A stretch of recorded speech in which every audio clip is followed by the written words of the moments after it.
So I thought this was really crazy, and this is for people who are parents who have kids. And if you've not seen my previous video, this is the complete opposite of that. She comes in, 2 young boys, 4 and say 6 years old, and she is giving them something to eat, and what she's giving them to eat is 2 fruit juices, right? And these are not just like, you know, regular fruit juices, they're good quality. And for me to say that, you know, I mean, they are actually good quality ones. I know which brand they are.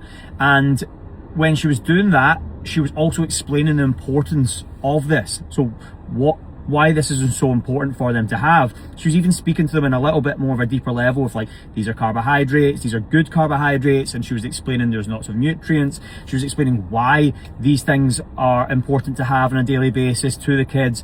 And that is unheard of. Like, I do not see many families doing that. One thing on top of that is, which is the importance, because even if you are a family who are doing that, the parents are not in shape, so the kids don't listen to you.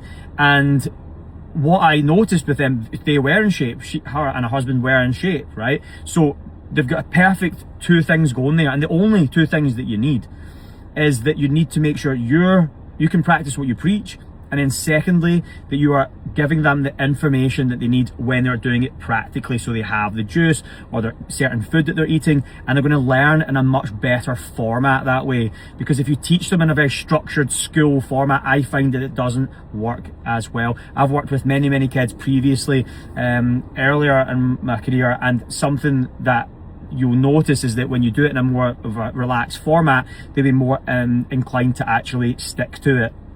And it's much easier for them to actually implement. So 2 things you need to take away here is, number 1 is you need to be practicing what you preach. You need to be doing the things that you're telling them, and you need to be in shape, and then they'll listen. And then number 2 is try and speak to them at a little bit of a higher level, which is fine. They'll actually be more receptive than you think, and this will start them actually learning it, and they'll be more inclined to actually implement it day to day, even when you're not with them and when they're in school and things like that.